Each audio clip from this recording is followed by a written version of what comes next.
और कुछ लोग तो ऐसा बोल रहे हैं कि इन लोगों को ऐसा जोक मारने के लिए 10 साल की जेल या फिर फांसी दे देनी चाहिए, स्पेशली वो लोग जो सनी लियोनी के ट्वीट के नीचे प्लीज डीएम ही बोलते हैं। इवन तो पार्टिसिपेंट छोड़ो, वहां पे जो देखने आए थे ना लोग, उन पे तक एफआईआर हो गए थे। और इवन रवि किशन जो हमारे फेमस एक्टर है, उन्होंने भी एक टिप्पणी दी कि ये अभद्र भाषा है, ये ऐसी चीजें नहीं होनी चाहिए। बट उनकी कई पुरानी क्लिप्स जो हमने कई गाने देखे हैं, लहंगा उठा दे रिमोट से, ये क्या था मतलब। इनफैक्ट कुछ साल पहले कॉमेडियन कन्नन गिल ने अपने शो पे ये जोक मारा था। फर्क सिर्फ इतना कि कन्नन गिल उतने ज्यादा फेमस नहीं थे। रुको रुको रुको, आप सोच रहे होगे कि लेटेंट के बारे में तो ऑलरेडी हम 100-200 वीडियोस देख चुके हैं, तो ये दोनों गधे क्या एक्स्ट्रा बोलने वाले हैं। हम लोग अपने वीडियो में कुछ ऐसे पॉइंट्स को डिस्कस करने वाले जो कि शायद बाकी वीडियोस में कवर नहीं हुए, और इसके अलावा हम एक ऐसे यूट्यूब चैनल के बारे में बात करने जा रहे हैं जो आज के टाइम पे अगर होता तो बहुत बड़े यूट्यूब चैनल में से आता, और एक ऐसे क्रिकेटर के बारे में बात करने वाले जिसने ऐसे कुछ मुंहफट जवाब दे दिए थे और उसके कॉन्सिक्वेंसेस बहुत ही ज्यादा बड़े थे और इतना डिप्रेस कर दिया था उस इंसान को कि वो काफी दिनों तक रूम से नहीं निकला था। और एक और बात हम ये कहना चाहते हैं कि अभी जो ऑनगोइंग कंट्रोवर्सी है बहुत ज़्यादा, मतलब इतनी एस्केलेट हो गई है कि इतना हमने सोचा भी नहीं था। ये बात इतनी ज़्यादा बढ़ गई, वाइल्ड फायर की तरह बढ़ गई। अब ऐसी न्यूज़ भी आ रही है कि जो हमारे बियर बाइसेप्स है रणवीर अलाहाबादिया, उन्होंने जो अपने former chief justice Shri Chandrachud, उनके बेटे को हायर किया एज लॉयर। तो हम इसी बात से शुरू करेंगे कि रणवीर अलाहाबादिया ने जो इंडियस गॉट टैलेंट में बोला है, क्या सच में ये इतना ऑफेंसिव था कि लोग इतना ऑफेंस ले गए कि ये क्या चीज़ बोल दी। एक्चुअली हम एक चीज़ आपको बताना चाहते हैं कि ये जो जोक उन्होंने मारा था, ये मे भी उन्होंने कूल लगने के लिए, क्योंकि समय का शो ही ऐसा है कि डार्क कॉमेडी करते हैं, तो उन्होंने शायद कूल लगने के लिए बोला होगा। और वो अपने पॉडकास्ट में भी करते हैं कि ऐसे ऐसे सवाल पूछते हैं कि आपने यति देखा है, आपने एलियन देखा है, तो यू नो कि यार वो कूल लगने के लिए या कुछ एक एक्स फैक्टर के लिए वो ऐसी चीज़ें बोलते हैं। तो उन्होंने यही सोच के बोल दिया। बट ये पहली बार नहीं है, ये एक बहुत पुराना, लाइक 10 साल पुराना एक रेडिट जोक है जो कि काफी टाइम से लोगों को पता ही था, और इसके बारे में पूरा डिटेल में हम आपको बताएंगे वीडियो में आगे जाकर। और हाँ, हम इस वीडियो में कई लोगों की हिपोक्रेसी को भी एक्सपोज करेंगे कि मतलब उन्होंने खुद अपने लाइफ में थोड़ी बहुत गलतियां की है इन पास्ट, ठीक है, बट अब ऐसे बिहेव कर रहे हैं जैसे हम तो पूरे दूध के धुले हैं, हम तो कोई गलती नहीं करते, हम तो इतने अच्छे हैं, हम समाज को सुधारने के लिए बैठे हैं। यार हर कोई गलती करता है, पास्ट हर किसी का होता है, बट जो आज के टाइम पे लोग जो बिहेव कर रहे हैं ना जिस हिसाब से कि यही दोनों है जो समाज को बिगाड़ रहे हैं, ये गलत बात है। बट हाँ, पूरी वीडियो में हम किसी की साइड नहीं ले रहे, हम न्यूट्रल है इसमें।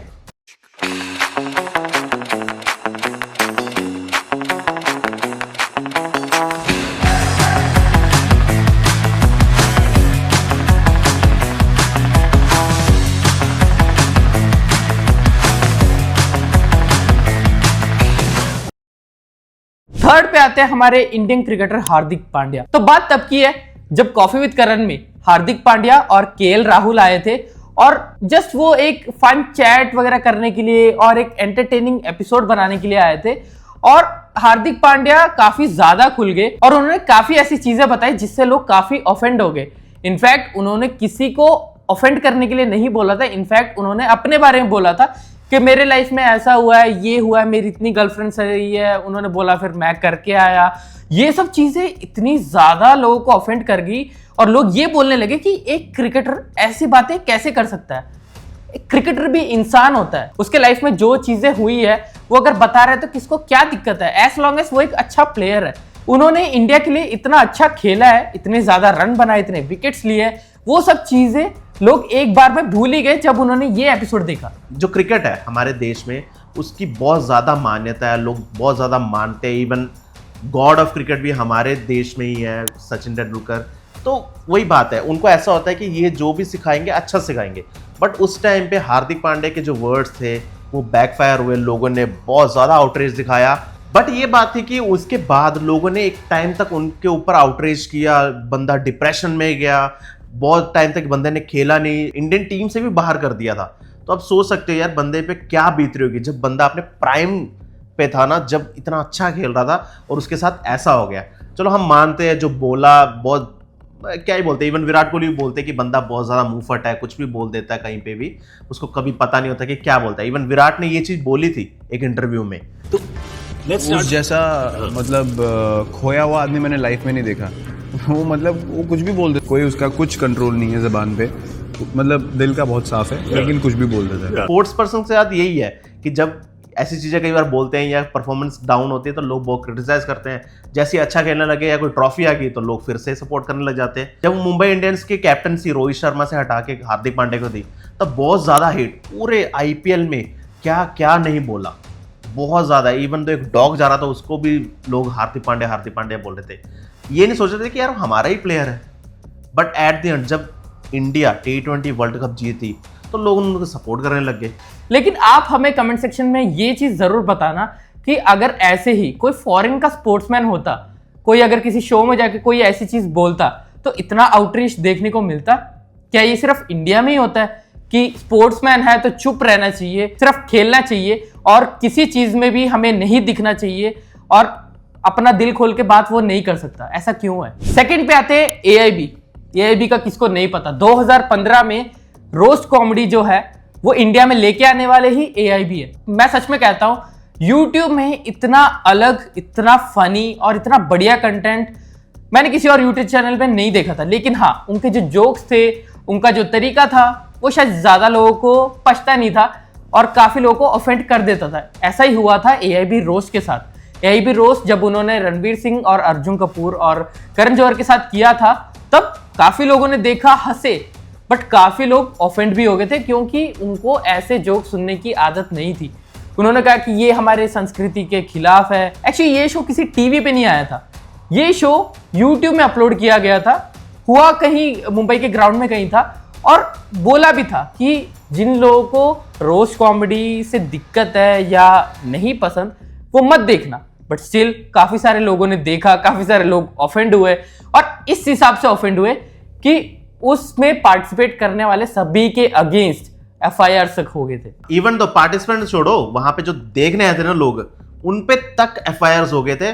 और ओपनली आके आमिर खान ने भी बोला था कि मैं इन चीज़ों को सपोर्ट नहीं करता, मेरे को ऐसे जोक्स नहीं पसंद, मेरे को भी बुलाया गया था बट मैं नहीं गया क्योंकि मेरा वो फोटे नहीं है, मेरे को नहीं पसंद आती ऐसी चीज़ें। अगर एआईबी बंद नहीं होता ना, आज एआईबी इंडिया का one of the biggest channels में से एक होता। जस्ट इमेजिन करो यार, भुवन बाम से पहले आपने शाहरुख खान को किस यूट्यूबर के साथ देखा था? बताओ, कौन सा ऐसा यूट्यूबर था पर्टिकुलर जो शाहरुख खान किसी के साथ कोलैबोरेट किया? एआईबी।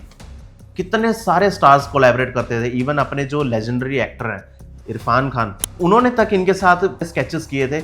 इवन तो एक फेमस गाना भी बनाया था, मतलब पैरोडी गाना था, बहुत अच्छा था। बट वही ना, कई लोगों को कई चीज़ें नहीं पछती कि ऐसे बोला वैसे बोला, इसी वजह से वो भी कैंसिल हो गए थे। बट एक बात तो है, उस रोस्ट में कई जोक्स ऐसे थे जो काफी बिलो द बेल्ट थे और उनको नहीं बोलना चाहिए था।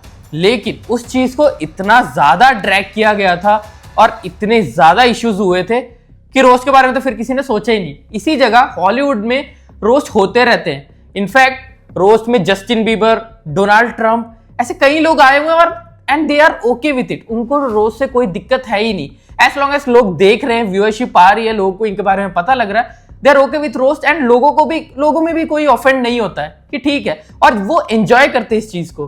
बट इंडिया में वही है ना, ऑफेंड होने का कल्चर है, बहुत जल्दी लोग ऑफेंड हो जाते हैं और ऐसी वाली चीजें सच में नहीं चलती है। तो फर्स्ट पे आते हैं इंडिया गॉट टैलेंट। तो ये एक ऐसी कंट्रोवर्सी है जिसने पूरे इंडिया को हिला के रख दिया। हमने हमेशा ध्यान दिया कि हर साल ऐसा कोई एक इंसिडेंट आता है जो कि काफी टाइम तक लोगों का टॉपिक ऑफ डिस्कशन बन जाता है और वो इंसिडेंट आपको शायद इतना बड़ा लगे ना, लोग उसको इतना बड़ा बना देते हैं कि हर जगह आपको वही देखने को मिलता है। और सेम हुआ है इंडिया गॉट टैलेंट के साथ। ये शो जब शुरू हुआ था तब किसी को लगा नहीं था कि इतने बड़े लेवल पर पहुंचेगा, लेकिन धीरे धीरे इसकी व्यूअरशिप और लोगों को वो डार्क जोक्स वगैरह इतना पसंद आने लगा कि हर जगह लेटेंट की बात होने लगी।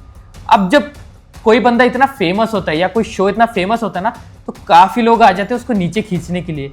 और लोग एक्चुअली वेट कर रहे थे कि समय कब कुछ उल्टा बोले या उसके शो में कुछ ऐसा उल्टा कहा जाए जिसके अगेंस्ट वो ऑफेंड हो सके और समय को नीचे खींचने की कोशिश करे। जी हाँ, हमें इतना जरूर पता था कि समय रहना एक थिन लाइन पे खड़े हैं, कभी भी उनको नीचे खींचा जा सकता है। एक्चुअल में जब ये शो शुरू हुआ था तब ये मोस्टली डार्क जोक्स पे ही बेस्ड था कि कंटेस्टेंट आएंगे अपना परफॉर्म करेंगे, तो जब ये टिप्पणी देते थे तो एक डार्क जोक या डार्क ह्यूमर के बेसिस पे ही देते थे। बट एक दिन आके समय रैना ने अपने स्टोरीज में ये बताया कि मैं ही इस लेटेंट की एडिटिंग करता हूँ, क्योंकि मेरे को ऐसा लगता है किसी और को देता हूँ लेटेंट एडिट करने के लिए, अगर जोक्स कट हो गए तो वो एक मजा नहीं आएगा, तो इसलिए वो खुद एडिट करते थे। बट जब उन्होंने एडिटिंग ऐसे करने लगे तो उनको ऐसा दिखा कि जो गेस्ट आते हैं, जो फेमस गेस्ट आते हैं, वो कुछ ऐसी बातें बोलते हैं जो एक वाव फैक्टर वाली चीज पैदा करती है। कि अगर जैसे कोई फेमस गेस्ट जैसे रणवीर अलाहाबादी ने ये चीज बोली पेरेंट्स वाली, तो समय रैना को ऐसा लगा कि अगर नॉर्मल ऑडियंस देखेगी, उनको लगेगा कि रणवीर अलाहाबादी तो हमेशा से बोलते थे कि मैं स्पिरिचुअल हूँ, मैं ये फॉलो करता हूँ, वैसे फॉलो करता हूँ, मैं हमेशा लाइफ में बहुत आगे बढ़ गया हूँ, मैं वेजिटेरियन बन गया हूँ, ये सब बोलते हैं। तो जब उस बंदे के मुंह से ऐसी वाली बात आएगी तो एक एक्स फैक्टर जरूर होगा, लोग सोचेंगे कि इसने ऐसा कैसे बोल दिया, बट वो चीज उल्टी पड़ गई। आज के टाइम पे सच बता रहा हूँ, समय रैना सोच रहे होंगे कि काश उस दिन को मैं वो क्लिप हटा देता। लेकिन एक चौंकाने वाली बात यह है कि ये जो जोक उन्होंने मारा था ये उनका खुद का है ही नहीं। एक्चुअली 10 साल पुराना रेडिट जोक था जो कि काफी टाइम से चल रहा था। इनफैक्ट कुछ साल पहले कॉमेडियन कन्नन गिल ने अपने शो पे ये जोक मारा था। फर्क सिर्फ इतना कि कन्नन गिल उतने ज्यादा फेमस नहीं थे, तो इस वजह से लोगों ने उतना ध्यान नहीं दिया, कोई ऑफेंड नहीं हुआ। बट समय इतने ज्यादा फेमस है, उनका इंडियाज गॉट लेटेंट इतना ज्यादा फेमस है कि लोग को एक बहाना चाहिए था कि किसी तरह से कोई कुछ चीज गलत बोल दे और हम ऑफेंड हो जाए। और इसके बाद तो आपको पता ही है कि उन लोगों को कितना ज्यादा हेट मिल रहा है। और कुछ लोग तो ऐसा बोल रहे हैं कि इन लोगों को ऐसा जोक मारने के लिए 10 साल की जेल या फिर फांसी दे देनी चाहिए, स्पेशली वो लोग जो सनी लियोनी के ट्वीट के नीचे प्लीज डीएम ही बोलते हैं। और इवन रवि किशन जो हमारे फेमस एक्टर है, उन्होंने भी एक टिप्पणी दी कि ये अभद्र भाषा है, ये ऐसी चीजें नहीं होनी चाहिए। बट उनकी कई पुरानी क्लिप्स जो हमने कई गाने देखे हैं, लहंगा उठा दे रिमोट से, ये क्या था? मतलब अपने प्राइम टाइम में नहीं बहुत ही ज्यादा मतलब हाँ पारिवारिक गाना था। उन्होंने अपने प्राइम टाइम में ऐसी चीजें की हुई हैं। मैंने स्टार्टिंग में भी यही बोला कि हर किसी का एक पास्ट होता है, जब कईयों ने गलतियां की होती हैं, बट हम आगे बढ़ गए, अपने पास्ट भूल जाते हैं। जब कई और कोई गलती दिखती है तो उसको पकड़ लेते हैं। और एक और साइकोलॉजिकल फैक्ट है कि कोई बंदा सक्सेसफुल है, उसको गिरता हुआ देखने के लिए ना बहुत लोग वेट करते हैं। इस इशू को इतना बड़ा बनाने में हमारे न्यूज मीडिया का बहुत बड़ा हाथ है, क्योंकि ये इशू उतना बड़ा नहीं हुआ था, लेकिन हर चैनल पे इसके बारे में दिखा के, इस चीज के अगेंस्ट हेट फैला के और ये बोल के कि हमारी संस्कृति खराब हो रही है, और ये सारी चीजें बोल के उन्होंने खूब टीआरपी खाई एंड खूब दिखाया और इस लेवल तक पहुंचा दिया कि पुलिस तक को आना पड़ गया बियर बाइसेप और समय रैना के घर पे। और हमारी न्यूज मीडिया का तो आपको पता ही है, उनके बाकी न्यूज पे लोग उतना व्यूअरशिप नहीं देते, लेकिन कोई अगर बड़े यूट्यूबर है या बड़े एक्टर है, उनके रिलेटेड कोई न्यूज आए ना तो भर भर के व्यूअरशिप मिलता है, और उन्होंने पूरा अच्छी तरह से मिल्क किया इस चीज को। जस्ट आपको एक चीज जरूर बता दें, जितने भी न्यूज चैनल ये सब कुछ बोल रहे हैं ना, उनके भी थोड़े पास्ट में जाकर उनके थंबनेल, पास्ट छोड़ो अभी करंट भी देख लेना, उनके थंबनेल्स देख लेना, क्या क्या लिखा होता था उन्होंने टीआरपी गेन करने के लिए। और उससे याद आया कि अगर समाज खराब हो रहा है ऐसे जोक से, तो एक काम करो, कोई भी इंडस्ट्री का नाम लिख के अडल्ट सॉन्ग्स या अडल्ट फिल्म करके ना यूट्यूब में सर्च करके देख लो, आपको दिख जाएगा कितनी रंगरलियाँ बनाई हुई हैं यूट्यूब में। मतलब बहुत रंगीन दिखेगा आपको यूट्यूब भी। कोई भी, हम किसी पर्टिकुलर इंडस्ट्री को टारगेट नहीं कर रहे, कोई भी इंडस्ट्री का नाम और उसके सामने अडल्ट सॉन्ग या अडल्ट मूवी लिख के देख लेना, आपको पता लग जाएगा कि कितना यूट्यूब अच्छा बना बैठा है वहाँ पे। ठीक है, यहाँ पे दो लोगों ने क्या बोल दिया, ठीक है हम मानते हैं गलत बोला, वो पेरेंट्स वाली बात गलत है, मॉरली और एथिकली वो गलत चीज़ है, बट यहाँ पे भी तो ध्यान दो जो पहले से हो रहा है यूट्यूब में। या इससे पता लगता है कि ये एक प्लान था, प्री प्लान किया गया था, क्योंकि एक कॉन्स्पिरेसी थ्योरी भी ऐसा फैल रही है ट्विटर पे कि कहते हैं कि जो ओटीटी जायंट्स हैं वो पीछे पड़े हुए थे समय रैना के कि उनको लेटेंट बेच दो।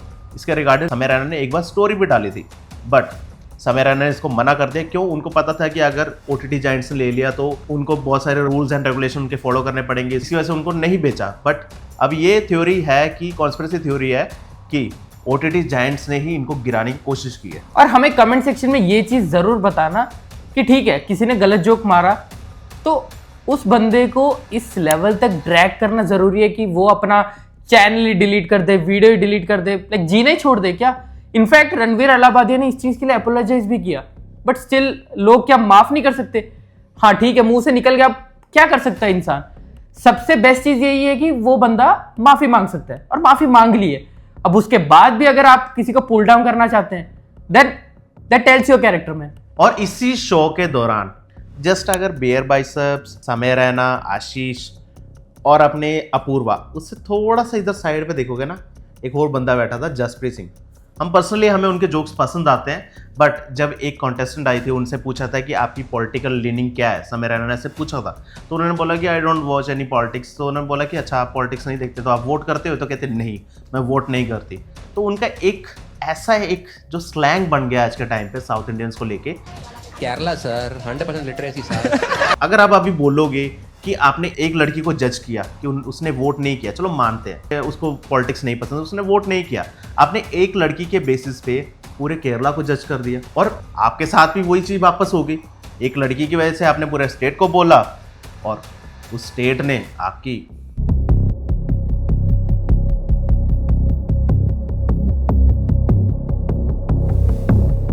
यार जसप्रीत सिंह इतने अच्छे कॉमेडियन है, उनके जोक्स जो है इतने बढ़िया है। इनफैक्ट मैं भी देखता, ये भी देखता, सारे देखते थे। और साउथ इंडियंस काफी सारे होंगे जो उनको देखते होंगे, जो कि नॉर्थ वगैरह में रहते हैं या साउथ में भी रहते हैं, जिनको हिंदी समझ आती है, वो उनके जोक्स वगैरह, जो उनके स्टैंड अप वगैरह देखते होंगे। लेकिन उनके ऐसे एक चीज बोलने की वजह से सबको उनसे नफरत होगी, और सिर्फ उनसे ही नहीं, शायद उस पर्टिकुलर कम्युनिटी से ही नफरत होगी। और काफी सारे केरलाइट्स हैं जो कि सिख कल्चर को या सिख कम्युनिटी को काफी रिस्पेक्ट करते हैं। अब इस एक बंदे के इस तरह के जोक की वजह से पूरा का पूरा कम्युनिटी एक जोक बन के रह गया। तो यही बात है, अगर कोई बंदा किसी को रोस्ट कर रहा है, तो वो जो रोस्ट है वो उस पर्सन तक ही रखना चाहिए, ना कि पूरे कम्युनिटी पे बोलना चाहिए, क्योंकि वो बैकफायर कर सकता है। अब इसी जगह अगर आप सोच के देखो, वो लड़की उल्टा जसप्रीत को कुछ बोलती, उनके कल्चर पे या उनके ऊपर कुछ भी बोलती, तो क्या उनकी कम्युनिटी ये चीज सहती? जरा आप सोच के हमें कमेंट सेक्शन में बताना। सो सेम थिंग जसप्रीत को भी ध्यान रखना चाहिए था कि ऐसी चीज गलत। और पर्सनली हमें इस बात से हर्ट क्यों हुआ, क्योंकि हम दोनों हैं मल्लूज ही हैं, केरला से हैं, और हम रहते पंजाब में। और जो सिख कम्युनिटी है इतनी वेलकमिंग है, इतना हेल्प करती है लोगों का।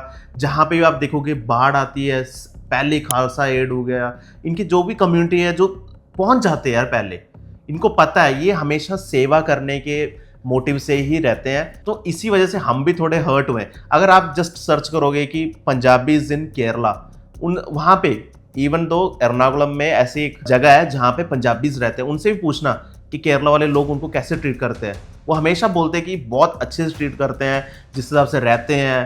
तो इसी सब वजह से हमें वो स्लैंग थोड़ा हर्टफुल लगा। तो ये थी हमारी वीडियो। हमने यहाँ पे 3 टॉपिक्स को टच किया है, बट जहाँ जहाँ हमने जो भी बोला है, हमने ये ज़रूर किया है कि हम न्यूट्रल रहने की कोशिश करें। हमने किसी का सपोर्ट नहीं किया। जो भी जितने भी लोगों ने जो भी बातें की थी, चलो हाँ हम मानते हैं गलत थी, बट जो आउटरेज दिखाया गया उनके अगेंस्ट में, वो भी गलत ही लगा हमें एक तरह से। तो हम यही बोल रहे हैं कि हम कहीं भी बटे नहीं है, ना हमारा झुकाव कंटेंट क्रिएटर्स की साइड है, ना हमारा मीडिया की, बट स्टिल जो भी हो रहा है बहुत ज़्यादा हो रहा है। और हम बस एक ही चीज बोलना चाहते हैं कि हमने अपना ओपिनियन रखा है। प्लीज इसमें से क्लिप्स काट के वायरल करके हमें कैंसिल मत कर देना। बडिंग यूट्यूबर्स है, प्लीज अगर कुछ करना ही है तो सब्सक्राइब कर देना और वो बेल आइकन भी दबाना, और वीडियो को लाइक कमेंट शेयर भी कर देना। तो तब तक के लिए